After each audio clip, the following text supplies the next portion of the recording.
secondary সায়েন্সত কি subject থাকে যেহেতু সকলোৱে এতিয়া হাই সেকেন্ডাৰীত যাব ওলাইছা আৰু ক্লাছ 11ৰ এডমিশ্যন ল'বাতো কি সাবজেক্ট লাগে বহুতে সুধি আছিলে ফাৰ্ষ্ট অফ অল দুটা লিটাৰেচাৰ সাবজেক্ট কম্পালসৰি হয় তুমি অসমীয়া নহয় অল্টাৰনেটিভ ইংলিছ ল'ব পাৰা যিসকলে অসমীয়া মিডিয়ামৰ পৰা আহিছা তোমালোকে আছামিজ লোৱা যিসকল অলৰেডি ইংলিছত ভাল তেওঁলোকে অল্টাৰনেটিভ ইংলিছ তো এই দুটাৰ ভিতৰত যিকোনো এটা নেক্সট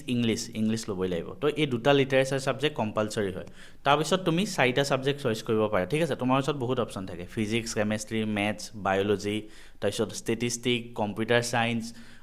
তাৰপিছত তোমাৰ ইকনমিক্স ল'ব পাৰা এন্থ্ৰপ'লজি তো এনেকুৱা বহুত কিবা অপশ্যন থাকে ঠিক আছে কিন্তু মেইনলি চবেই ফিজিক্স কেমেষ্ট্ৰি বায়'লজি মেথছ এই চাৰিটা ছাবজেক্টে লয় আৰু মই এইটোৱে ছাজেশ্যন কৰিম যে তুমি গোটেই চাৰিটা ছাবজেক্টে লোৱা কাৰণ বৰ্তমান তুমি ইঞ্জিনিয়াৰিঙত যাম বুলি ভাবি আছা বৰ্তমান সময়ত দুবছৰৰ পিছত যেতিয়া এণ্ট্ৰেঞ্চ দিবা তেতিয়া হয়তো তোমাৰ বায়'লজি লওঁ বা ডক্টৰ লাইনত যাব বিচাৰিব পাৰা বা এগ্ৰিকালচাৰ দিব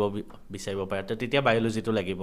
গতিকে ফিজিক্স কেমেষ্ট্ৰিটো চব এণ্ট্ৰেঞ্চত আহিবই তাৰ উপৰি বায়'লজি আহে মেডিকেল লাইনৰবিলাকত আৰু মেথছ আহে ইঞ্জিনিয়াৰিং লাইনৰবিলাকত তো ফিজিক্স কেমেষ্ট্ৰি মেথছ বায়'লজি এই চাৰিটাই ল'ব পাৰা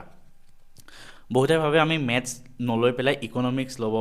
পাৰিম নেকি বা জিঅ'গ্ৰাফি ল'ব পাৰিম নেকি ল'ব পাৰি কিন্তু যদি মেথছটো নোলোৱা তেনেকুৱা হ'লে তুমি ফিজিক্সটো কৰিবলৈ অলপ টান পাবা বহুত নিট এস্পিৰেণ্ট দেখিছোঁ যিসকলে ফিজিক্স নোৱাৰে বাবেই নিটত নাপায় আৰু তেওঁলোকৰ মেথছ নাথাকে কিন্তু তো সেইবাবে কৈছোঁ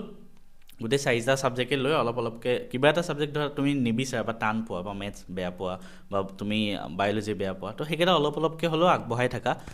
ছেকেণ্ড কথা তোমাৰ বোলে একেবাৰে মেডিকেল লাইনত যাব ইচ্ছাই নাই যেনেকৈ মই মেডিকেল লাইনটো একেবাৰে বেয়া পাওঁ আৰু সৰুৰ পৰা মই সেইটো কাৰণে মানে মই 11ত এডমিশ্যন লওঁতে মই বায়'লজি লোৱাই নাই তো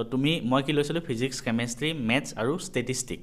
ষ্টেটিষ্টিক লৈছোঁ এক্সট্ৰাকৈ তো তুমি বোলে সেইটোও কৰিব পাৰা যদি তোমাৰ একেবাৰে ইচ্ছা নাই তেনেকুৱা হ'লে ষ্টেটিষ্টিক্স ল'ব পাৰে ষ্টেটিষ্টিকটো অলপমান মানে এজ কম্পেয়াৰ টু বায়'লজি অলপ সৰু কিতাপ হয় আৰু ষ্টেটিষ্টিক মানে কি হয় তুমি ক্লাছ 10ত যে লাষ্টৰ চেপ্টাৰকেইটা আছিলে পৰিসংখ্যা ষ্টেটিষ্টিক তো তেনেকুৱা টাইপৰে গোটেই ছাবজেক্টটো হয় যিসকলৰ মেথছত ইণ্টাৰেষ্ট আছে সেইটো কৰি ভাল পাব মানে তো সেইটো ল'ব পাৰা নহ'লে তুমি কম্পিউটাৰ ছায়েন্স ল'ব পাৰা আৰু এটা কথা বহুতে সোধে কম্পিউটাৰ ছায়েন্স ল'লে আমাৰ ইঞ্জিনিয়াৰিঙত কিবা লাভ হ'ব নেকি যেতিয়া ইঞ্জিনিয়াৰিং পঢ়িবা